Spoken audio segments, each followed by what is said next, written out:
Domingo passado, eu iniciei uma série. Uma palavra que Deus me deu quando eu estava de férias, estudando, buscando ao Senhor. Ele me deu uma palavra tremenda, uma série de palavras tremenda. Quantos aqui tiveram no domingo passado e ouviram sobre ofensas? Quantos foram abençoados? Digam amém. A segunda palavra da série será ira. Olha para o teu irmão e diga assim: isso não é para você. Isso é só para aquela pessoa que está lá longe.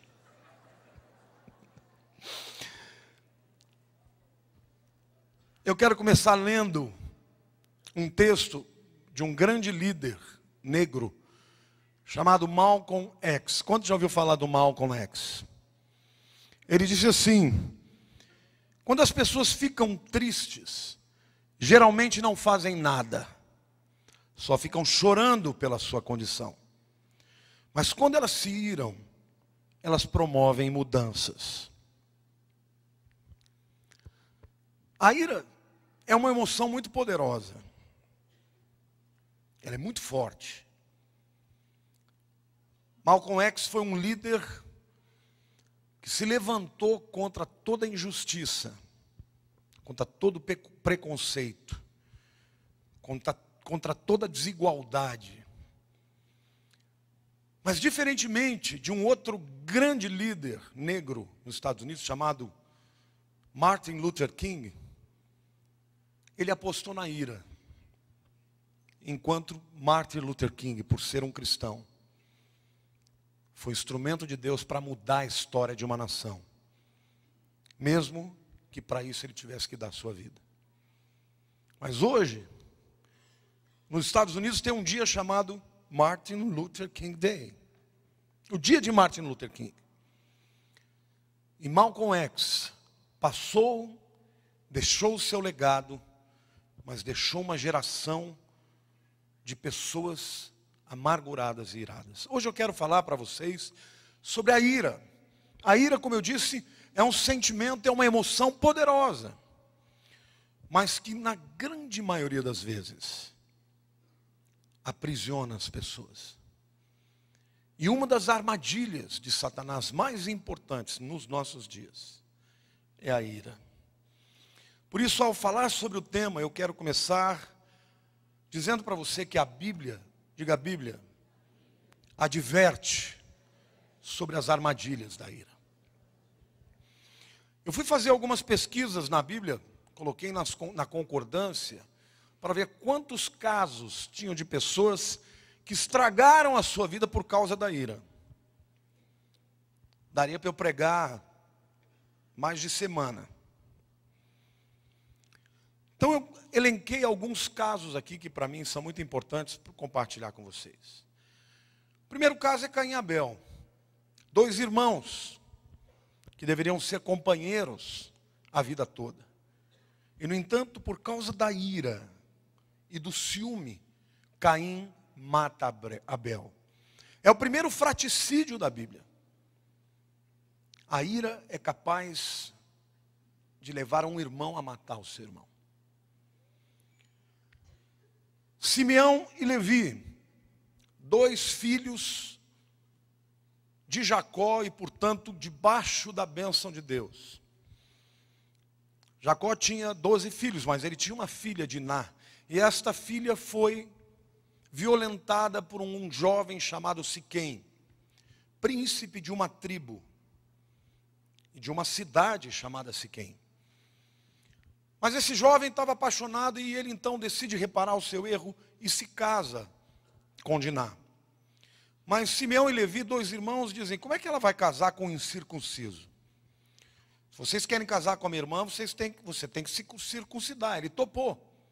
Mas não é só você, é a tribo inteira. E eles se circuncidaram. E ele se casa com ela. Mas no dia da lua de mel, os homens todos da tribo de Siquém estão se recuperando fisicamente por causa da circuncisão. E Simeão e Levi engendraram este levante e eles dizimaram todos os homens de Siquém. por causa de ira. A ira, na maior parte das vezes, não acaba bem. A Bíblia relata a ira de Faraó contra Moisés, quando após a 9ª praga, Moisés está mais uma vez lá, pacientemente, pedindo que ele deixe o povo ir. E ele olha para Moisés e diz: olha, a partir de hoje você nunca mais aparece aqui. Porque na próxima vez que você aparecer aqui, eu vou te matar. E vocês conhecem a história. Por causa da ira de Faraó, ele não se converte. Seu coração endureceu a ponto de resistir o próprio Deus. E não só foi derrotado, como teve todos os seus exércitos engolidos pelo mar. A ira também é citada na Bíblia como Saul contra o seu próprio filho Jonatas. Saul tinha uma inveja louca de Davi. E Jonatas era amigo de Davi. E muitas vezes Jonatas protegeu Davi. E certa vez Saul fica enfurecido contra Jonatas e diz assim: você está protegendo esse cara? Ele vai tomar o reino que é teu. E ele ficou cego contra um servo leal. E foi capaz de romper com o próprio filho. A ira, na Bíblia, conta a história de um rei chamado Assuero, que rompe com a sua mulher, porque ele fez uma convocação para que ela comparecesse a um baile. Ele queria apresentá-la aos príncipes, o rei persa. Ela não foi. E um casamento acabou por causa da ira. Quantos casamentos acabam por causa da ira? Diga para o teu irmão assim: não é para você não, mas preste atenção. A Bíblia fala da ira de Herodes contra os sábios que vieram do Oriente. Eles chegam procurando onde estava o Messias, o rei que havia nascido, e eles chegam até Herodes e perguntam a ele, e ele, sabendo, chama os sábios, dizem: é em Belém. Só que ele diz para eles: vocês vão lá, descubram onde ele está, depois voltem e me contem, porque eu quero ir também adorá-lo. Na verdade, ele queria matar a Jesus. E estes sábios foram avisados por Deus por sonho, e eles voltaram por outro caminho. Herodes se enfureceu com eles. E por ter se levantado contra as crianças para matar o Salvador, ele morreu comido pelos bichos. Querida, a ira é uma emoção muito poderosa. Ela não escolhe idade, não escolhe raça, não escolhe classe social. Ela faz parte da nossa sociedade. Por causa da ira, filhos matam pais, pais matam filhos, maridos matam esposas, esposas matam maridos, crianças rejeitadas matam o seu semelhante por causa da ira. A ira pode ser expressa, mas ela pode ser contida. Mas qualquer que seja a manifestação da ira pecaminosa, ela é uma cadeia. Segunda reflexão que eu quero fazer com vocês aqui, é que nós precisamos reconhecer que a Bíblia nos fala de dois tipos de ira. Efésios capítulo 4, versos 26 e 27 diz assim: irai-vos e não pequeis. Diga: irai-vos e não pequeis. Não se põe o sol sobre a vossa ira, nem deis lugar ao diabo. Deixa eu dizer uma coisa para você. Quando a Bíblia diz irai-vos e não pequeis, ela está dizendo que existe uma ira que não é pecado. Sim ou não? Mas aí ele diz o seguinte: não se ponha o sol sobre a vossa ira. Você pode até ter um momento de ira, de indignação por uma injustiça, e isso te levar a uma mudança, a uma transformação. Mas uma ira que permanece no coração, ela vai abrir uma porta para o diabo. Não deis lugar ao diabo. Pessoas iradas são pessoas que dão lugar no seu coração para o inimigo. Agora, qual é o lado positivo? Quando a ira é positiva na vida de uma pessoa. Quando ela provoca mudança. Você já sentiu alguma coisa na tua vida? Aquele marasmo, aquele embaraço, aquela situação que não vai, aquela nheque-nheco, sabe aquele ranço. E chega uma hora que você dá um tapa na mesa e fala, acabou, eu vou tomar uma decisão agora. Eu não vou mais ser do jeito que eu era. Já passou por isso uma vez? Essa é uma ira que vale a pena. A ira contra o diabo, que se levanta muitas vezes para vir, para solapar, para destruir.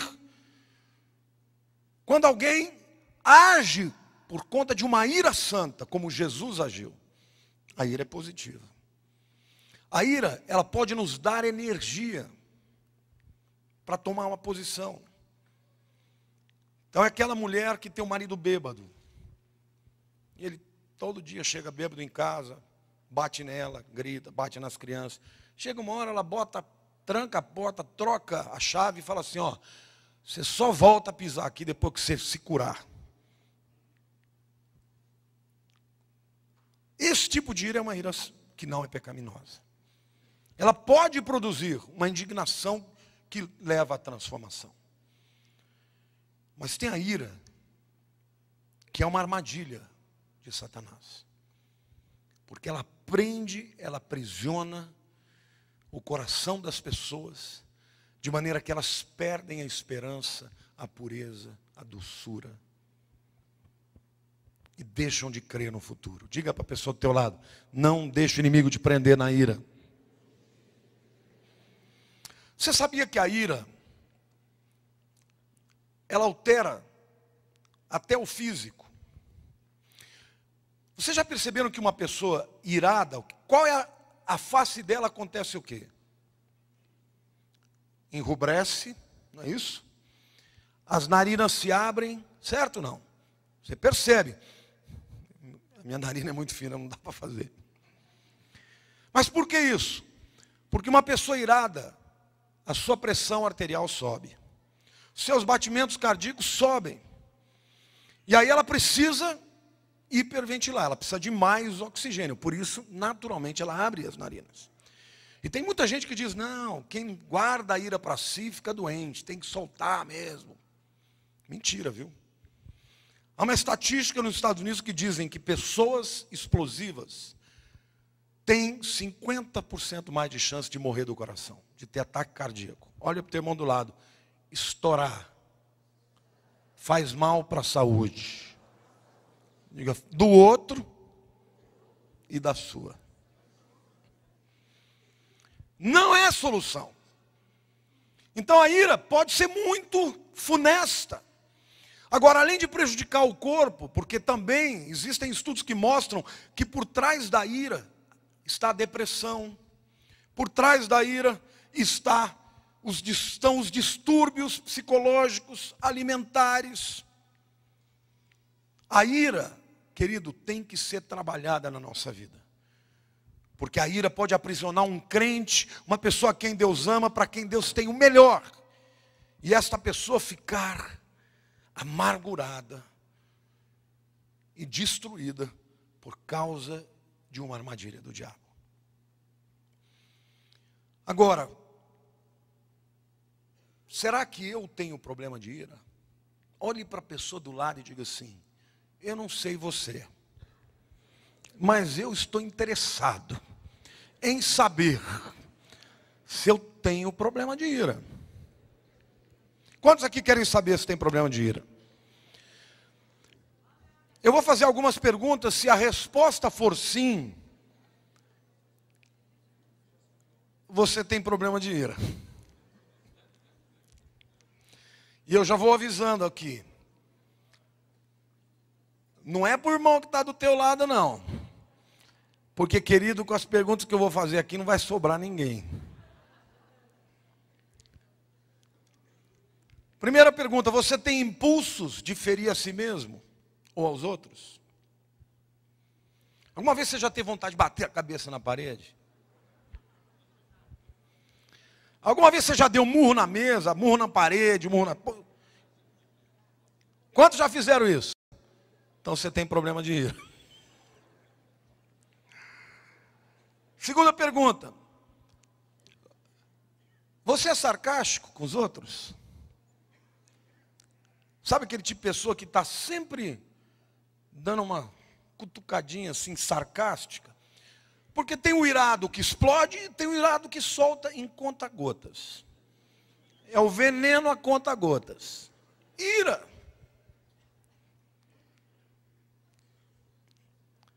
Terceira pergunta. Você tem vontade de se defender o tempo inteiro? A pessoa vai abrir o coração que você fala, antes dela falar, você já, não, a culpa não é minha. De jeito nenhum. Você se defende o tempo inteiro? Ira. Ira contida. Você perde o controle facilmente? Como é que é teu pavio? Resposta foi pronto, curto. Tem gente aqui que fala, não tem pavio, já queimou. Está direto na espoleta. Ira. Você perde o controle facilmente? Ira. Você frequentemente faz fofoca sobre outras pessoas? Deixa eu fazer uma pergunta para você. Sabe qual é a antítese da ira? É o amor. Quando você ama demais uma pessoa, você fica juntando em grupinhos para falar mal dela. A Bíblia diz que o amor cobre multidão de transgressões. Você vê o coração de uma pessoa para com a outra quando ela cobre os defeitos dela. Se você cobre os defeitos da pessoa com o teu amor, você não tem ira contra ela. Mas se você, vamos orar, irmãos, por aquele irmão, e aí ripa na chulipa, pau nele, fala vamos orar e só pau, e depois de pau, vai embora cada um do seu lado e nem oraram. Ira, não tratou a dor no coração, não tratou a amargura, e começa então a levar as pessoas a falarem uma das outras. Quer ver o que mais? Quando você está de fora de um grupo, você fica de fora criticando. Você não entra, não participa, mas fica criticando. Você é assim? Eu não concordo com isso. Porque tem gente, irmãos, que nada está bom. Se o Espírito Santo descer o poder e falar, isso está muito bagunçado. Se faltou o poder, fala, esse culto é uma geladeira. Não adianta. Não vai agradar. Por quê? Porque está irada. Você conhece a história do leão, né? Que tinha um espinho no pé? É uma fábula de Esopo. Ele estava sempre bravo. Até que veio um ratinho e tirou o espinho dele. E o leão virou um cordeiro. Se você é uma pessoa ferida, você tem ira no seu coração, o que vai sair dos seus lábios e do seu coração simplesmente são manifestações de ira. Olhe para a pessoa do teu lado. Não se ire. Não deixa a ira te dominar. Em quarto lugar, eu quero dizer que nós precisamos, diga assim, precisamos identificar os gatilhos da ira. Você sabe o que é um gatilho, né? Se você pegar um revólver, o revólver foi feito para atirar. Mas a bala não vai sair se o cão não bater naquela, como é que chama aquele lugar onde está a pólvora? Na espoleta. Quando ele bate na espoleta, explode e impulsiona a bala. Tem gatilhos na sua vida que liberam a ira. Se você quer ser livre da ira, você tem que saber o que impulsiona. E tanto pesquisando, quanto refletindo, quanto lendo, eu quero dividir esses gatilhos em 3 tipos diferentes. O primeiro tipo de gatilho são pensamentos específicos. O segundo tipo de gatilho são as situações. E o terceiro, as pessoas. Diga, pensamentos. circunstâncias ou situações e pessoas. Você quer ver que tipo de pensamento te leva a liberar ira? Meu Deus do céu, ela fez isso comigo, eu nunca faria isso. Já pensou assim? Ou então o marido falando para a mulher, ele está lá dirigindo, bacana, a mulher do lado falando. E ele já começa a pensar, ela sempre me trata assim. As mulheres não entendem, o nosso carro é o nosso lugar, então não adianta. Eu me lembro que quando, há muitos e muitos anos atrás, a Lília sentava do meu lado, ela ficava me dizendo, vira aqui, vira aqui, vira aqui. Até quando eu ia para minha casa, ela falava, vira aqui. Eu falava, não, eu preciso de um mapa para minha casa. Isso não acontece com você, né, mulher? Vou dizer uma coisa, você vai irar o teu marido. Isso é um gatilho poderoso. Tem que identificar. Às vezes a pessoa te cutuca, sabe como tocar no ponto. Como ele ousou fazer isso? Nunca ninguém falou assim, desse jeito comigo. Já teve esse tipo de pensamento? Que injusto. Ah, essa eu não engulo. Vai ter troco. Vingança é um prato que se come frio. Já pensou isso? Tira do seu coração. Isso é um gatilho poderoso. Querido, a ira, diga a ira, sempre vem acompanhada de demandas que nós temos dos outros. Sempre que você se relaciona com alguém, você tem demandas, você espera alguma coisa do outro. E quando essas demandas não são entregues, nós podemos começar a ter ira, a liberar ira, a alimentar ira na nossa vida. Então é muito importante que você saiba quais são os pensamentos que vão ser a espoleta ou o gatilho de um coração irado. Mas tem situações também que nos levam a isso. Injustiça. Quando você é injustiçado, ou no teu trabalho, ou na tua casa, ou na tua família, ou na igreja, o sentimento de injustiça leva ao gatilho da ira. Parcialidade. Quantos aqui tem mais de um irmão que viveram numa família com mais de um filho? Acho que nunca aconteceu na tua casa, né? Um filho diz assim, você só protege ela. Sempre ela é a queridinha da mamãe. Ou sempre ele. Não, ele é o querido. Ira. Parcialidade irrita a gente. Então eu sempre brinco com a Érica, né? Filha, levanta a mão para o céu. Filho único é bom porque é sempre um predileto. Filho único não tem esse problema, né? Porque ele é o mais querido mesmo, mas também tem mais responsabilidades. Mas a parcialidade gera isso na gente. Quando um amigo é parcial, quando o chefe é parcial, quando o pai, a mãe é parcial, isso gera ira. E a ira não tratada vai causar problemas e certamente se torna uma armadilha na vida dos crentes. Traição.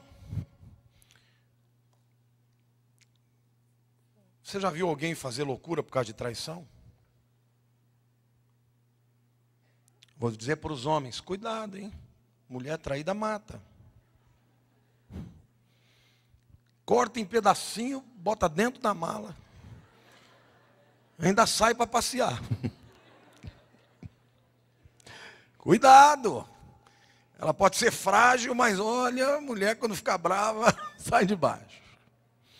Aliás, tem uma peça aí que eu vi, achei o título interessante. Assim, a propaganda era assim: você nunca vai conhecer a sua mulher até você se casar com ela. Aí vem alguém e fala, se casar não, espere se divorciar dela. Vocês viram essa propaganda? É alguma peça que está acontecendo aí, eu nem fui ver. Mas traição, de fato, gera muita indignação, ira, e a traição pode ser do namorado, da namorada, do amigo. Não só traição do marido procurar uma outra mulher. Qualquer traição gera no coração das pessoas muita indignação. Humilhação. Quando você é humilhado e não reage, depois fica com aquele sabor amargo que vai gerar ira. Abuso, violência, tudo isso faz parte do nosso cotidiano. Hoje nós vivemos e lidamos com a ira e com os gatilhos da ira. Mas isso não nos dá o direito de alimentá-la, a menos que queiramos viver em cadeias. Diga para a pessoa do teu lado: Jesus quer que você seja livre. Diga: livre do passado, livre das lembranças, livre das ofensas, livre das amarguras. Jesus quer que você seja livre. Amém? Mas eu disse também que um terceiro tipo de gatilho são as pessoas. Por exemplo, o chefe, por não reconhecer o seu valor. Os pais que muitas vezes abusam da autoridade, por isso a Bíblia diz: pais, não provoqueis a ira aos vossos filhos. A sogra. Você nunca vai ver um meu sogro me irou, mas frequentemente, brincadeirinha. Mas não é verdade? Quantas pessoas têm problema com a sogra? Dizem até que Pedro guardou a vingança dele, porque Jesus curou a sogra dele. E na hora que ele estava lá, ele negou.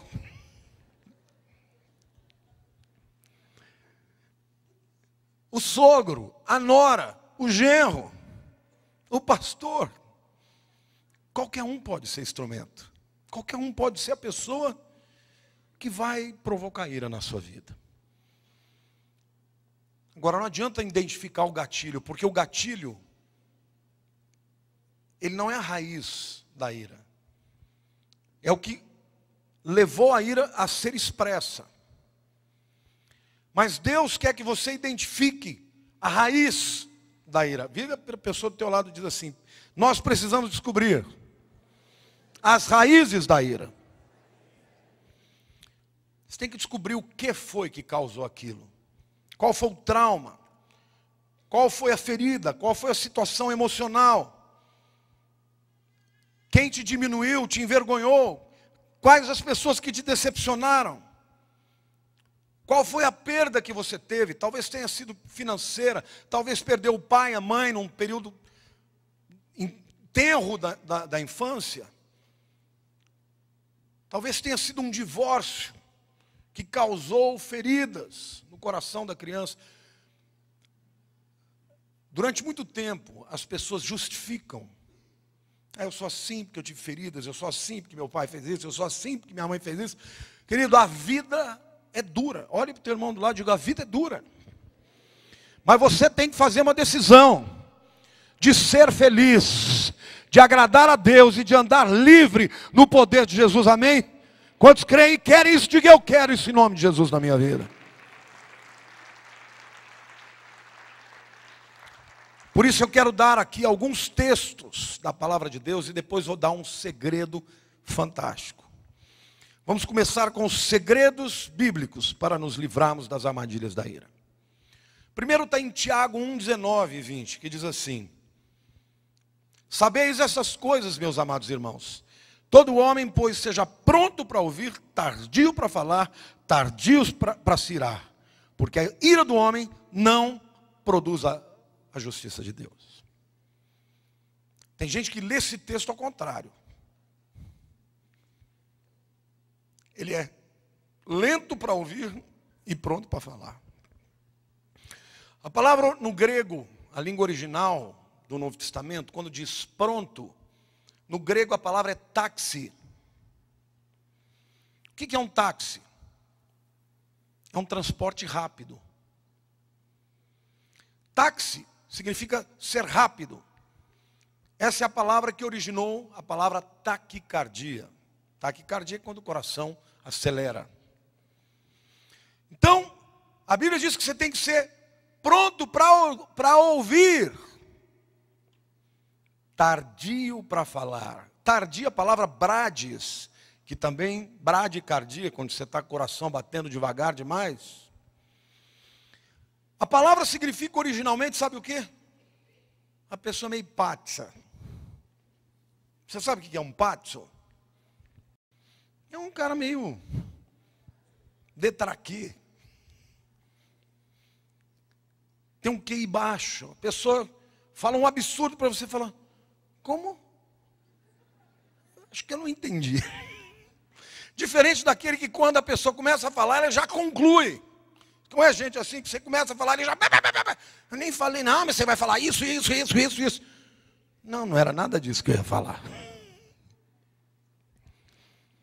Diga assim, pronto para ouvir. Diga lento para falar. Lento para se irar. Cutuca no teu irmão, diga assim, não seja muito esperto. Diga, os espertos se iram muito rápido. Provérbios 29, 11 diz assim, o insensato expande toda a sua ira, mas o sábio, afinal, lhe a reprime. Querido, quando você reprime a tua ira e trabalha com ela, a outra pessoa não vai saber que você estava com aquele monte de ira. A Bíblia diz que até o estulto, até o patso, quando se cala, passa por sábio. Você já viu uma pessoa? Está numa mesa, todo mundo falando, a pessoa está assim. Deve ser um cabra inteligente, está refletindo. Às vezes ele não entendeu, bolhou dali. Agora, o insensato, ele vai falando, fala besteira, fala um monte de coisa, e todo mundo fala, mas que ignorância, meu Deus do céu. Não deixa a ira dominar a tua vida. Guarda, trabalha com ela e deixa Deus te livrar dela, amém? Provérbios 15, 1 e 2 diz assim, a resposta branda desvia o furor, mas a palavra dura suscita a ira.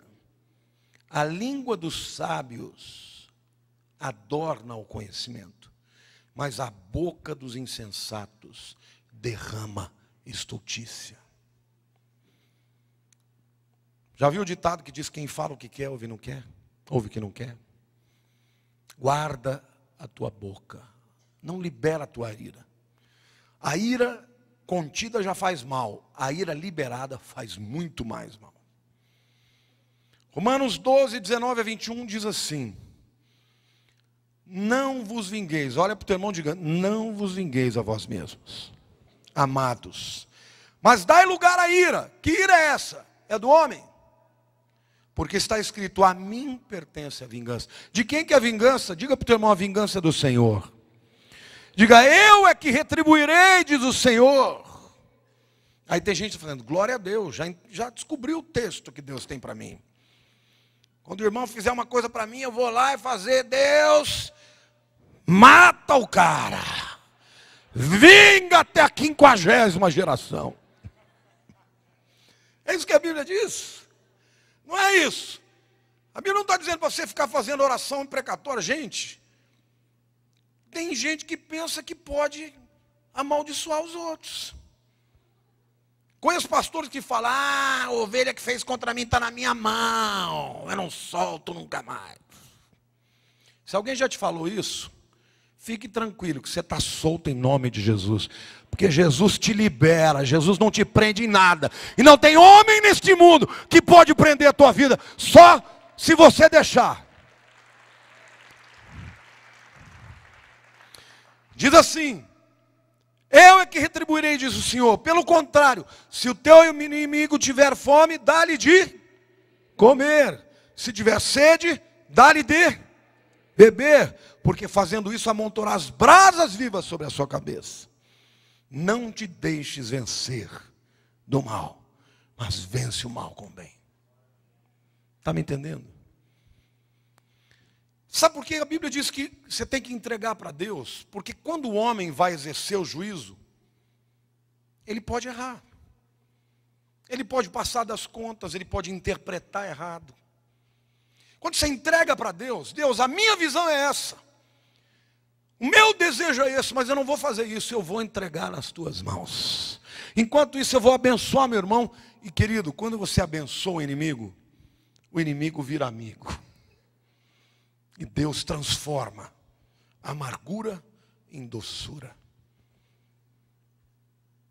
A pendenga em unidade, em restauração. Hebreus 10, 30, 31 diz assim: ora, nós conhecemos aquele que disse: a mim pertence a vingança, e eu retribuirei.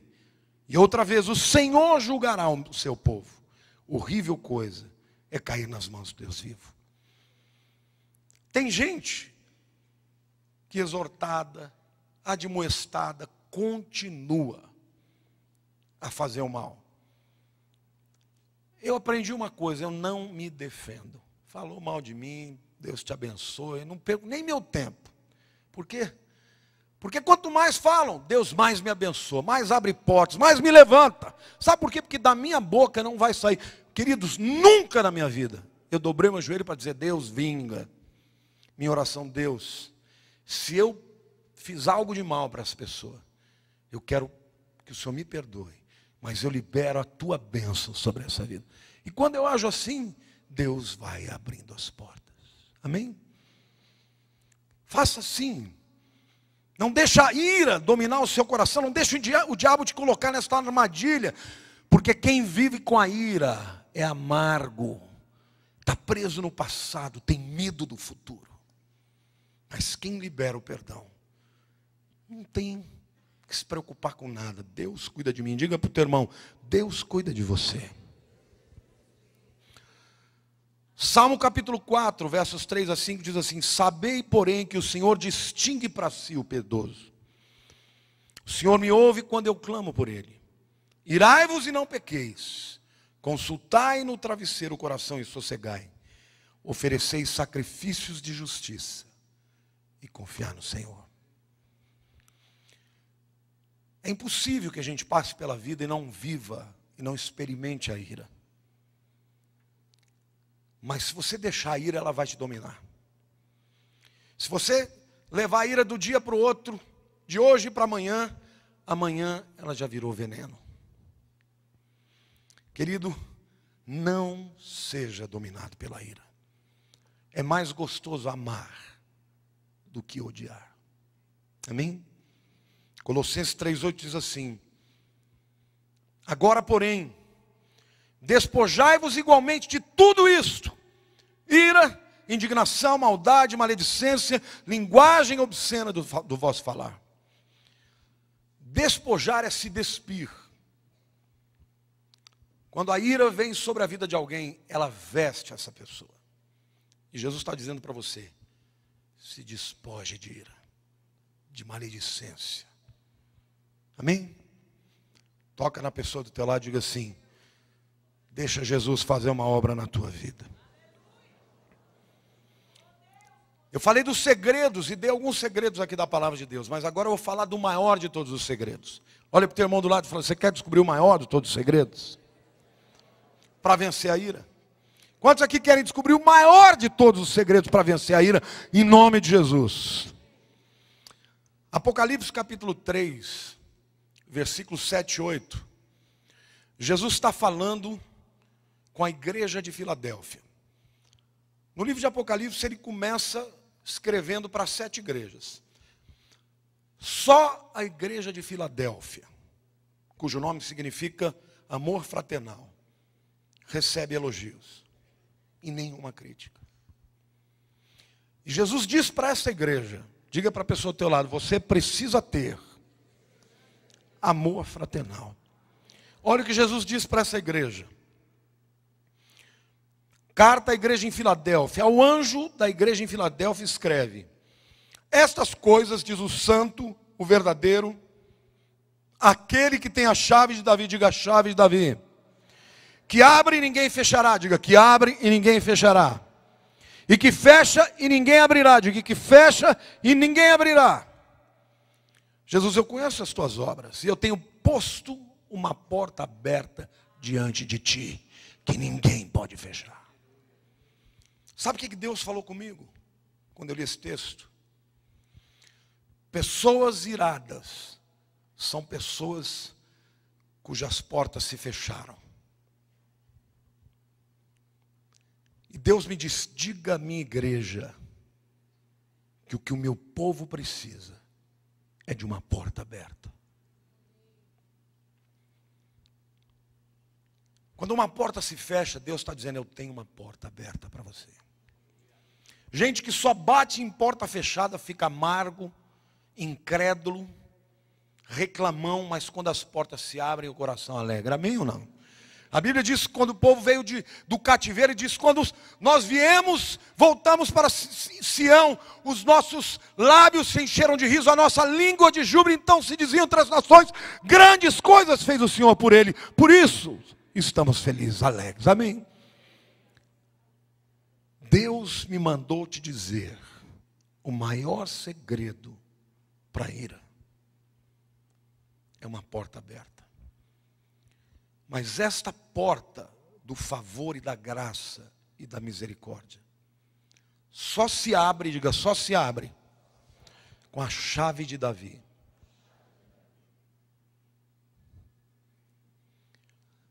Isso é uma coisa tão séria. Davi foi um homem diferente. Davi foi um homem que descobriu.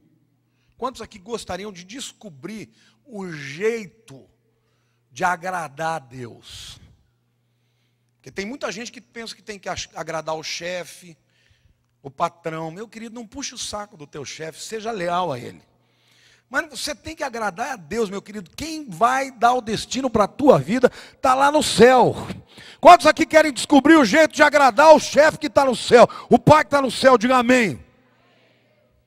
Eu vou te contar o que Davi fez. Quando Deus mandou Moisés fazer o tabernáculo, lá no tabernáculo tinha um lugar chamado Santos dos Santos, em que a arca ficava. E a arca trazia a presença de Deus, a Shekinah, a glória de Deus. Quando o povo entrou na terra prometida, eles levaram o tabernáculo de Moisés. E ele ficou durante muitos anos em lugares diferentes. Ficou em Gilgal por um tempo, mas ficou em Shiló por quase 200 anos. Acontece que durante o tempo em que o profeta Eli, o sacerdote Eli, estava como juiz sobre Israel, ele pecou muito, e os seus filhos se desviaram de Deus. E Deus ficou indignado com aquilo, porque Eli foi condescendente com os pecados dos seus filhos. E Deus permitiu que os inimigos de Israel, os filisteus, viessem e levassem a arca da aliança. E ela foi para a terra dos filisteus. Aconteceram muitas coisas, mas o que a gente pode saber é que depois de um tempo, a arca da aliança começou a gerar na vida dos filisteus tumores malignos terríveis. E eles foram se livrando da arca e mandaram de volta para Israel. Acontece que ela ficou 20 anos durante o reinado de Saul, e ele nem se interessou por ela. Assim que Davi assumiu, ele falou, eu quero trazer a arca para Jerusalém. A arca, meu querido, representa Jesus. E quando ele traz para Jerusalém, ele cria o chamado tabernáculo de Davi. Não existia mais o tabernáculo de Moisés. A partir daquele momento passou a ser o tabernáculo de Davi. Agora, a diferença do tabernáculo de Jesus para o de Moisés é que o de Moisés tinham muitos rituais. Somente os sacerdotes podiam entrar no lugar santo. Somente o sumo sacerdote podia entrar no lugar santíssimo uma vez por ano. Davi não fez nada disso. Acabou com o protocolo. Ele botou uma tenda e dentro da tenda a arca da aliança. Eu pergunto para vocês, quem podia chegar na presença da arca? Todo mundo. Quem quisesse. E ele instituiu 24 horas por dia de adoração. Diante daquela tenda onde estava a arca, o povo dançava, o povo cantava, o povo adorava. E a Bíblia diz que isto agradou o coração de Deus. Querido, hoje você pode entrar na presença de Jesus a hora que você quiser. Sabe quantas vezes por dia Davi ia na presença da arca? 7 vezes. Davi descobriu a chave para agradar a Deus. Sabe qual é a chave? Adoração, louvor.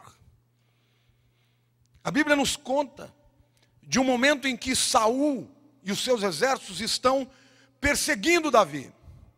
O deserto da Judeia tem uma cadeia de montanhas. E neste momento os exércitos de Saul estavam de um lado da montanha e os exércitos de Davi do outro lado. Na verdade eram os mercenários de Davi. Os dois caminhando juntos com a montanha no meio. Lá na frente, quando acabasse a montanha, tinha um desfiladeiro. Davi não sabia que Saul estava indo pelo outro lado.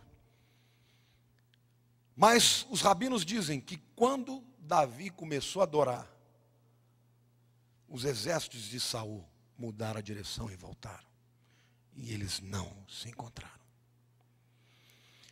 Diga para a pessoa do teu lado, o louvor abre uma porta para a tua vida.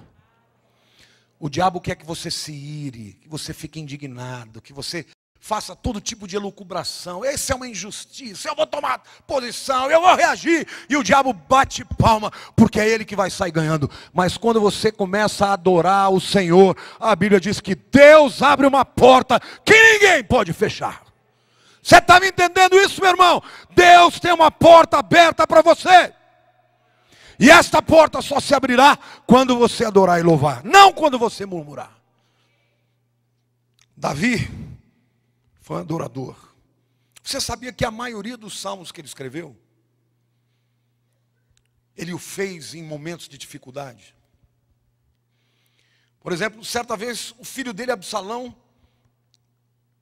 se levantou contra ele, quis matar Davi, quis tomar o trono de Davi. Nesse momento Davi foge de Jerusalém porque ele não quer matar o filho. E certa vez ele sobe no Monte das Oliveiras. E de lá dava para ver a cidade de Davi. E ele, com o coração doído de um pai que está sendo traído pelo filho, ele compõe um salmo que é uma canção. Mas tu, Senhor, és o meu escudo, a glória e a força para vencer. Mas tu, Senhor,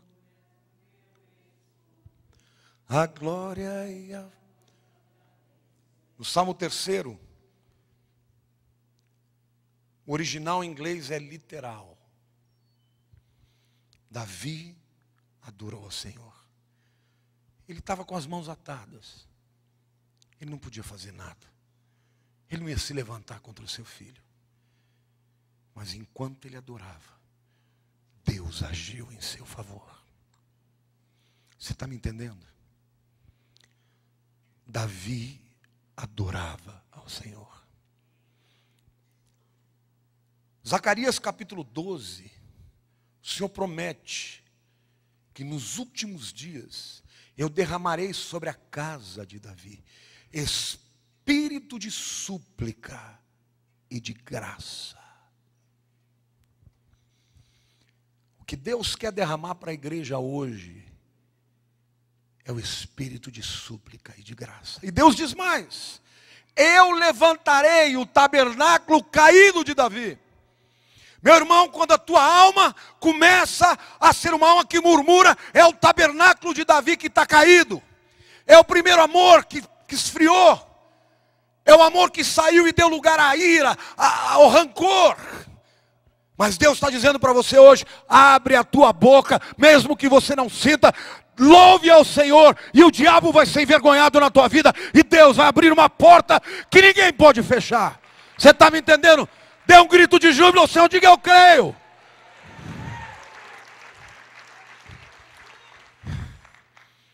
Quando você lê os Salmos, você percebe claramente que Davi era um ser humano.